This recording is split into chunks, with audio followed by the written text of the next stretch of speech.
प्रतिमा संस्कार धानी का हाल जानेंगे रिपोर्टर देवाशीष झा के साथ। मैं राजनांदगांव से देवाशीष झा, न्यूज़ पर। एक तरफ दिल्ली में वक्फ बोर्ड के मामले में सुप्रीम कोर्ट में केस चल रहा है, तो दूसरी तरफ वक्फ पर जमीन को अवैध रूप से बेचने का आरोप लग रहा है। ऐसा मामला डोगरगांव में आया है, जहां पर सुन्नी मुस्लिम समाज के अब्दुल बाबा अंसारी ने वक्फ बोर्ड से जानकारी मांगी कि सुन्नी वक्फ के पास कितनी जमीन है, तो सुन्नी वक्फ के कमेटी के सदस्य और कर्ता धर्ता ने अब्दुल बाबा अंसारी को समाज से बहिष्कृत कर दिया है। डोंगरगांव सुन्नी समाज के मुस्लिम व्यक्ति अब्दुल बाबा अंसारी ने आरोप लगाया है कि डोंगरगांव वक्फ कमेटी सदस्य और कर्ता धर्ता ने 4 से जमीन अवैध रूप से वक्फ बोर्ड की बिक्री कर दी है।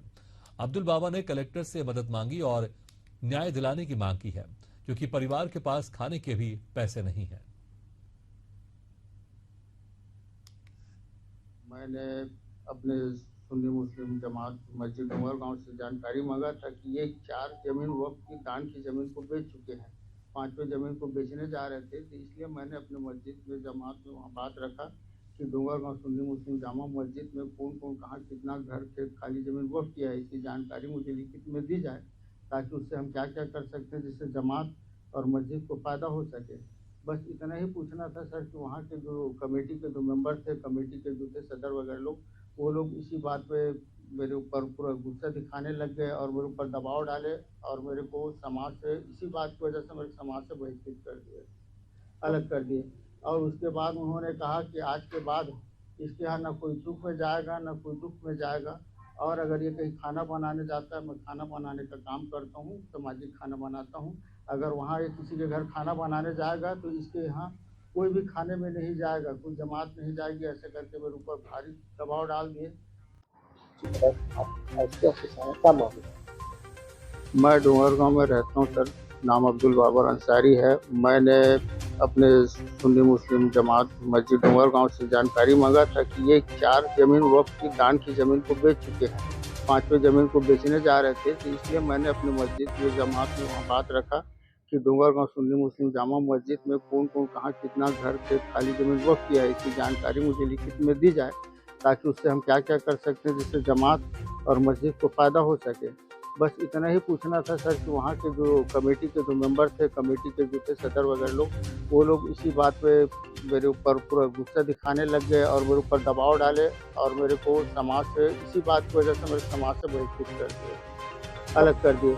और उसके बाद उन्होंने कहा कि आज के बाद इसके यहाँ ना कोई सुख में जाएगा ना कोई दुख में जाएगा, और अगर ये कहीं खाना बनाने जाता है, मैं खाना बनाने का काम करता हूँ, सामाजिक खाना बनाता हूँ, अगर वहाँ ये किसी के घर खाना बनाने जाएगा तो इसके यहाँ कोई भी खाने में नहीं जाएगा, कोई जमात नहीं जाएगी, ऐसे करके मेरे ऊपर भारी दबाव डाल दिए। मैं पैरालाइज का मरीज़ हूँ और शुगर बीपी भी है मेरे को, और मेरी आर्थिक स्थिति इतनी ज़्यादा ख़राब हो गई सर कि मैं बिजली बिल न पटाने की वजह से आज मेरे घर का बिजली कट गया सर, और मैं वो घर बहुत मुश्किल से चला पा रहा हूँ। मैं अपने बीवी बच्चों का भरण पोषण बहुत तकलीफ़ों से कर रहा हूँ, कर्जे से डूब चुका हूँ सर। मेरे को आप लोग से यही हाथ जोड़ के विनती कर रहा हूँ कि मेरे को थोड़ा सा मेरी न्याय दिला दीजिए, ताकि मैं अधिक भटकाव से बच सकूँ सर। बस यही है। किसी से मिले इस मामले में? जी, मैंने इसकी जानकारी थाना में दिया, पुलिस अधीक्षक को दिया और पुलिस महाअधीक्षक को भी दिया है, आईजी साहब को दिया था, और वक्फ बोर्ड में भी दिया है इसका, लेकिन अभी तक कोई कार्रवाई नहीं किया जा रहा है। आज 10 महीने से मैं भटक रहा हूँ सर, मेरी बहुत ज़्यादा हालत ख़राब हो चुका है, मेरे को समझ में नहीं आ पा रहा है मैं क्या करूँ। बच्चे लोग भी मेरी हालत देखकर बहुत तकलीफ़ में हैं, मुझे डर है सर कहीं बच्चे मेरे भटक ना जाए, गलत रास्ते पे ना पहुंच जाए। बाप का तबीयत देखते हुए, हालात को देखते हुए इस टाइप का मेरे साथ किया जा रहा है। मैं बहुत ज़्यादा परेशान और दुखी हूँ। अभी आप क्या चाह रहे हैं? कुछ नहीं सर, मैं यही चाहता हूँ कि जिसकी जो जहाँ की संपत्ति है वो वहाँ पे जाना चाहिए, सबको अधिकार मिलना चाहिए और मुझे भी हक मिलना चाहिए, ताकि मैं इज्जत के साथ अपने समाज में इज्जत के साथ रह सकूं और अपना काम काज कर अपने बीवी बच्चों का, अपने परिवार का भरण पोषण कर सकूं। और मुझे बस यही न्याय चाहिए साहब, और कुछ नहीं। जी, मेरा नाम अब्दुल बाबर अंसारी है, मैं वार्ड नंबर 15 मटिया रोड, डोंगरगांव, जिला राजनांदगांव।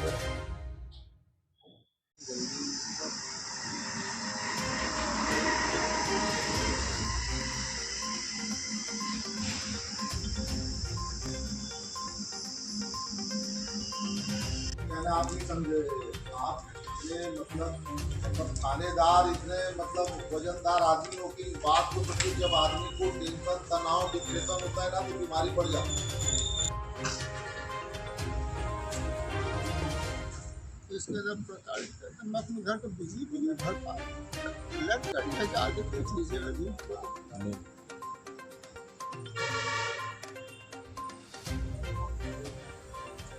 बच्चे को कैसे मालूम हो गया है, क्या करूं, ऐसा हो गया सब। बहुत सारा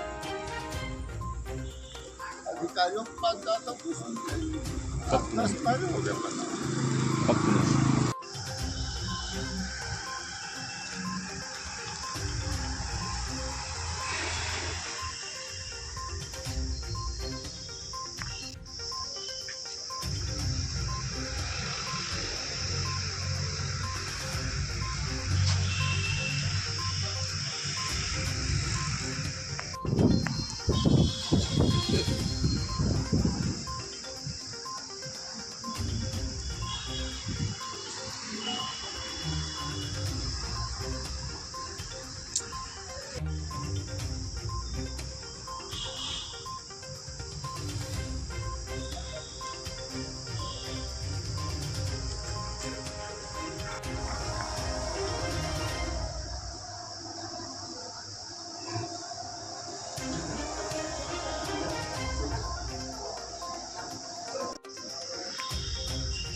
आएगा वो नाक रगड़ते हमारे पास ही कुत्ते के जैसा बोलते साहब। मेरे रिश्तेदारों को सब बोलते बताओ, मेरे रिश्तेदार वाले लोग मेरे को गाना मानने लगे।